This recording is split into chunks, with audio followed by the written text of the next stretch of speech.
Hey, Wade and Lisa, got out to the house today. Sorry I couldn't be there this weekend. Had two birthday parties and a baby shower in Louisville, where my wife's from. So this is the house. I went and took a look at it today. I guess you may or may not already know, Lisa. I told Wade that the house is not modular. She got confused. I was walking through that house trying to figure out how in the world that house would have been put together, because usually you can tell from the inside where the walls have like a double thickness. But she had another girl named Holly show that day, and so she got confused on another listing she had. So she said she apologized and whatnot. But anyway, it was funny.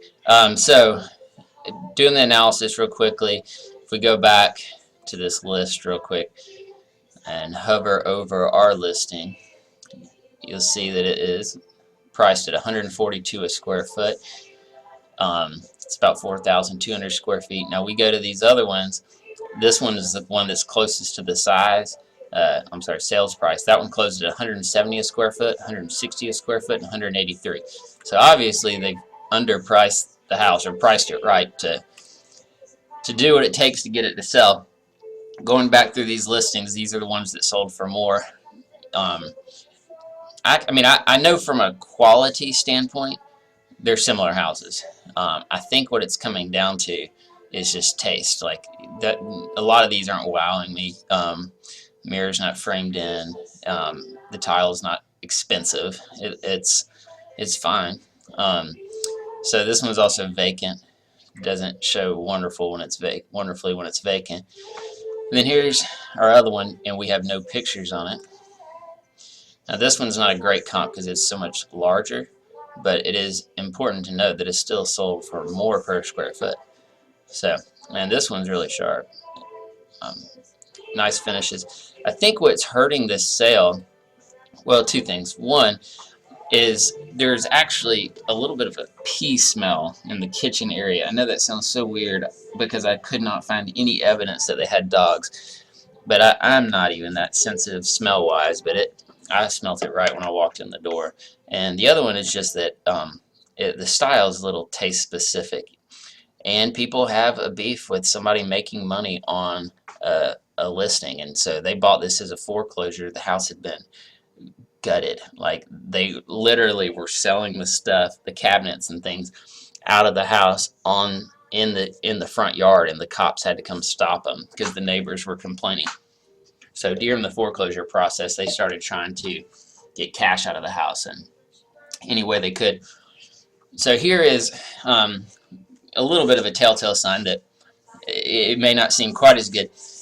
In a normal market, there's a lot of houses that would come on the market and not sell. So I went through the withdrawals and expireds, and I made sure that the withdrawals truly never sold. They didn't get relisted and sell later. So if we look at this one, this is 137 a square foot. It's a new build, still hasn't sold unless they ended up selling it and then not recording on the MLS. That happens a lot with new homes. Then another one at 140 a square foot that had to be withdrawn, didn't sell. 132, 176, and 166 all didn't sell. Going back to this one for 132. Actually, this is at the end of the street. I looked at this house. I drove by it. You can see it's a pretty sharp house, still didn't sell. I can't put my finger on what the story is with this one because it does show so well, and it does look so good. The only other thing I can figure is they closed it later, and that they withdrew it, but then they had a pending contract or a carryover contract that someone came back and bought it. So yes, the house is underpriced. The reason it's priced at the price she said is because he's building a house and he's suddenly gotten very motivated to get this house gone. I could see in the future that without doing some, and I don't think I ever said this, the other thing I'm not sure if I said is the taste specific items like the tile, the two-tone cabinets. It's a great idea, but they didn't pull it off wonderfully. They've got two styles going on. They almost went modern on some things, like the master, with those steel finished, or what do you call that? Pewter finished rails and whatnot. And then you have the more traditional wrought iron stuff in the rest of the house, staircase wise. So I think they just tried to blend some styles, hadn't quite pulled it off. I think you could tie all that in together a little better. And then it has like the farm table, which I love, but it's just kind of. I think that's what's hurting them. If you're spending $600,000, you're gonna want things the way you want things.